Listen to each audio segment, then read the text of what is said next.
Hello, and welcome to Unerasing LGBTQ History and Identities, a podcast for teachers. I'm Deb Fowler, Executive Director of History Unerased.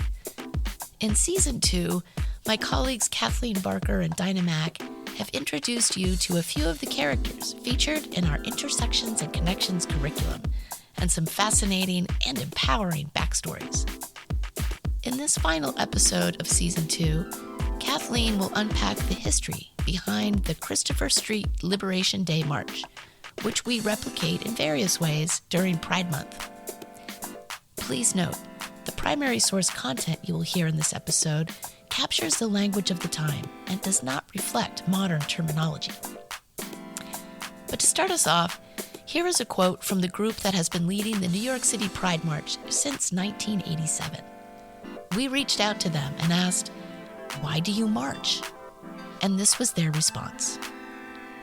"For all those we have lost, all we have gained, and for the battles yet to come. We march in mourning, in defiance, in celebration, and in pride." Sirens Motorcycle Club.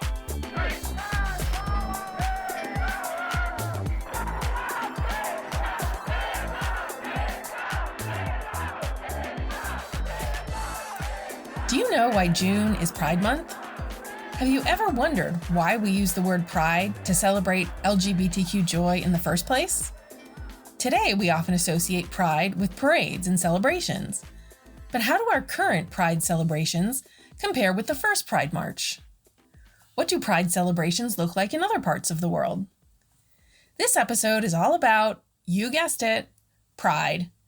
Listen in as we explore and celebrate the past, present, and future of Pride. Pride is actually an acronym for Personal Rights Through Defense and Education. It was the name of an organization formed in Los Angeles, California in 1966 by Steve Ginsburg, who created Pride in response to the raid of a gay bar in California. He wanted to harness the energy of young activists and create a group that was less conservative than many existing organizations. Pride worked to provide safe gathering spaces for the LGBTQ community, among other services and activities, and held its meetings, called Pride Nights, in a local bar. The organization also published a newsletter beginning in 1966 called Pride Magazine, which rapidly evolved into the publication The Advocate. While the Stonewall Inn in New York City was the site of one of the most important events in the history of LGBTQ rights, the uprising that took place there in June of 1969 wasn't the first public pushback against LGBTQ discrimination and harassment. The Cooper's Donuts riot, which took place in Los Angeles in 1959, is considered by historians to be the first LGBTQ uprising in the United States. Cooper's Donuts was a cafe that was popular with the gay, lesbian, and transgender community. During this riot, protesters threw food and garbage at the police officers who were harassing the shop's gay and transgender patrons. In 1966, a group of transgender women at Jean Compton's cafeteria in San Francisco pushed back against continued police violence. According to the story, tired of constant harassment, one patron threw a cup of coffee in an officer's face, which prompted a riot. While this was an important moment of trans resistance, it wasn't until 2006 that there was a marker at the cafeteria, thanks in part to the work of a dedicated group of historians. On New Year's Eve 1966, police entered an establishment called the Black Cat Tavern in Los Angeles and began arresting and beating same-sex couples as they rang in the new year with a kiss. In February 1967, over 200 of the tavern's patrons marched in a peaceful protest in front of the tavern to shed light on police brutality and harassment. Another of the earliest organized demonstrations for LGBTQ rights were the Reminder Day pickets, which took place in Philadelphia in the late 1960s. 39 individuals gathered in front of Independence Hall on July 4th, 1965, for that first picket, marching quietly in neat, single-file lines, holding signs with messages that emphasized equal treatment under the law, employability, and calling for an end to discrimination. Event organizers Frank Kameny and Barbara Giddings required that all participants dress neatly, with men in jackets and ties and women in dresses, as a tactic to project respectability and employability. We look just like you. In the words of Barbara Giddings, it was sponsored by a group of gay organizations on the East Coast, and it was done as what we called the annual reminder day on Independence Day, July 4th, to remind the public that there is still a significant minority of Americans who do not benefit from the rights to life, liberty, and the pursuit of happiness. It was, there were very few people who really felt comfortable about being in one of these demonstrations because you just didn't know what the consequences could be, whether you might lose your job because your employer saw you on a television news clip or somebody saw you in the street. It was rather scary. You could believe that the very first gay pickets had maybe 10, 15, at the most 20 people who could afford to get up in public and do this. And yes, we were apprehensive, but proud. The Reminder Day pickets continued through 1969, but the events that took place on June 28th to July 3rd at the Stonewall Inn, as well as on the nearby streets, were about to make history in profound ways. When police officers raided the Stonewall Inn early on the morning of June 28th, 1969, they had no reason to suspect that their efforts to harass and humiliate the bar's gay clientele would be met with resistance. But unlike previous raids, the crowd gathered in and around the bar fought back. They refused to disperse as police arrested the Stonewall's employees and patrons. The crowd grew increasingly angry as the morning went on, and their chanting soon transformed into more physical forms of protest, throwing pennies, beer cans, and even a parking meter at police, who were forced to retreat back into the bar. Over the next several nights, hundreds of people gathered outside the Stonewall Inn to protest, chanting slogans like "Gay Power" and "We Shall Overcome." Activists took advantage of the moment to spread information about the growing demand for LGBTQ rights and equality. The Stonewall Uprising had an immediate impact, not just on those who participated, but also on members of the LGBTQ community and their allies around the world, who fought to raise awareness of the discriminatory laws, policies, and cultural practices gay people faced. On July 4th, 1969, just one day after the uprising ended, a group of protesters staged what would be the final Reminder Day March in front of Independence Hall. Filmmaker Lily Vincennes recalled that something about this event was different from previous years, when she remarked, quote, "Normally a small, conservatively dressed and rather sedate group, the marchers, about twice the usual number, now were boisterous, wearing jeans and t-shirts and brimming with excitement about the previous week's events. It was clear that things were changing. People who had felt oppressed now felt empowered. They were ready to insist on their rights rather than just ask for them." End quote. Commemoration of the historic events at Stonewall began almost immediately. 1 month after the uprising, on July 27, 1969, a group of activists staged a march from Washington Square Park in the heart of Greenwich Village to the Stonewall Inn. 1 year later, marches were held all over the United States. Craig Rodwell, owner of the East Coast's first gay and lesbian bookstore, the Oscar Wilde Memorial Bookshop, led the effort to organize the Christopher Street Liberation Day March, which took place on June 28, 1970. That morning, more than 2,000 people gathered in front of the Stonewall Inn in Greenwich Village and marched up 6th Avenue to Central Park, where the march ended with a gay be-in in Sheep's Meadow.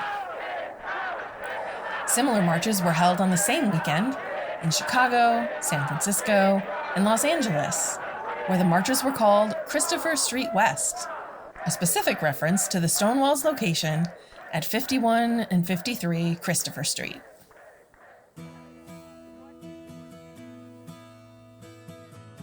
Herb Selwyn was the driving force behind the Los Angeles March. Selwyn had a long history of supporting the LGBTQ community, beginning with his time in the military in the 1940s. He earned a law degree after World War II and soon worked with the American Civil Liberties Union, or ACLU, of Southern California, representing 2 men arrested for lewd conduct at the 1966 Black Cat Tavern raid. In his defense of the men, Selwyn did not deny that his clients were gay. Instead, he asserted the right of equal protection under the law for gay men to kiss in public. In 1970, Selwyn collaborated with the ACLU of Southern California again when Los Angeles police commissioners, who issued parade permits, tried to impose financial and other conditions on the organizers of the Pride March, such as requiring a $1 million liability insurance policy and payment of a $1,500 fee for police services. Other groups did not have to meet these conditions in order to obtain a parade permit. Calling out this discrimination, Selwyn argued the case before Los Angeles Superior Court just days before Christopher Street West was scheduled to happen. The judge decided in favor of Selwyn and the organizers. Thanks to Selwyn, thousands of marchers and spectators gathered along Hollywood Boulevard on June 28, 1970, to participate in LA's first Pride March. Prior to the Stonewall Uprising in 1969, there were only a handful of gay groups in America. By the early 1970s, there were over 2,000 groups. And that, argued activist Frank Kameny, was the impact of Stonewall. Kameny said, quote, "By the time of Stonewall, we had 50 to 60 groups in the country. A year later, there was at least 1,500. By 2 years later, to the extent that a count could be made, it was 2,500. And that was the impact of Stonewall." End quote. Many gay people who previously contributed to women's liberation, the peace movement, and Black liberation shifted their efforts to gay liberation. In fact, trans women of color were at the forefront and on the front lines of this burgeoning social movement. The impact of Stonewall was felt not just across the United States, but across the world. The first gay pride rally in the United Kingdom took place in London on July 1st, 1972. The first gay pride march was held in Paris that same year. It was organized by the first gay rights organization in France. In Germany, the first documented LGBTQ Pride March took place in Munster on April 29, 1972, and Berlin hosted its own Christopher Street Day event on June 30th of 1979. The title of the event was, once again, a direct reference to Stonewall Street Address. Likewise, the first march in Switzerland was staged on June 24, 1978, in Zurich, and was called Christopher Street Liberation Memorial Day. Other parts of the world would have to wait a bit longer to host marches and events commemorating Stonewall and the fight for LGBTQ rights. The first such event on the African continent took place in South Africa on October 13, 1990. The first Pride marches in Asia were held in 1994. On June 26 of 1994, LGBTQ community groups in the Philippines organized a protest in Quezon City to commemorate the 25th anniversary of the Stonewall Uprising. Tokyo held its first Pride March, the first in Japan, 2 months later on August 28, 1994. Beirut Pride, which first took place in 2017, is the first and only LGBTQ Pride March in the Arab world. Regardless of where in the world Pride marches and events are held, they often include a diverse range of people and organizations. The Sirens Women's Motorcycle Club is the oldest, largest women's motorcycle club in New York City. Founded in 1986, its current membership is over 70 women, trans women, and non-binary individuals. The Sirens have been leading the New York Gay Pride March since 1987, with one exception. In 2022, the Sirens yielded their spot at the head of the march to Planned Parenthood, in solidarity with the organization and in protest of the Supreme Court decision overturning Roe v. Wade. What organizations are represented in a Pride event near you? Today, many places across the globe celebrate Pride Month, from Copenhagen to Buenos Aires and Paris to Taipei. Yet we must not forget that pride is in peril in many parts of the world, and sometimes even in our own backyard. While same-sex relationships were already illegal in Uganda, the Anti-Homosexuality Act, passed in May 2023, created extremely harsh penalties for LGBTQ people. The bill calls for life in prison for Ugandans who engage in same-sex sexual acts and 10 years in prison for those who attempt to have same-sex sexual relationships. Anyone even advocating homosexuality can be sentenced to 20 years in prison.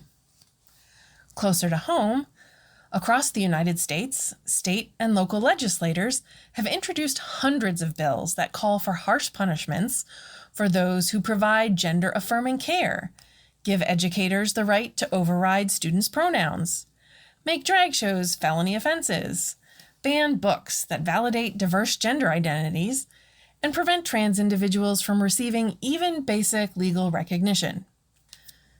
According to the 2023 Trans Legislation Tracker, at the time of our podcast writing, there are currently 556 anti-trans bills in 49 states. 82 have passed, 369 are active, but 105 have failed. Since the inception of Pride, personal rights through defense and education, we have witnessed many reasons to celebrate as we commemorate Stonewall. But the commemorations started as a march and we're still marching today. In the words of the Sirens Motorcycle Club, for all those we have lost, all we have gained, and for the battles yet to come, we march in mourning, in defiance, in celebration, and in pride. It started as a march. We're still marching. Why are you marching?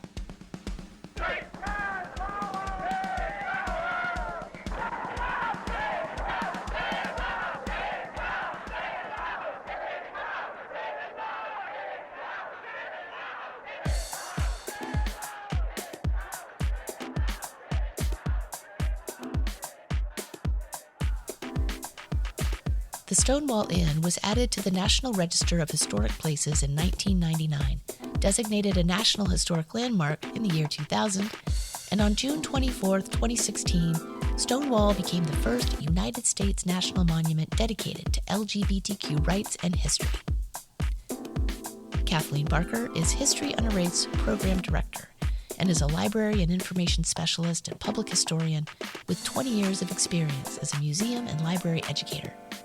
This podcast is funded by the New York City Council. It was developed by History Unerased and produced and edited by Dynamac, History Unerased Youth Equity Program Director. Our theme music is 1986 by Brother D via Tribe of Noise. I'm Deb Fowler. Thanks for listening.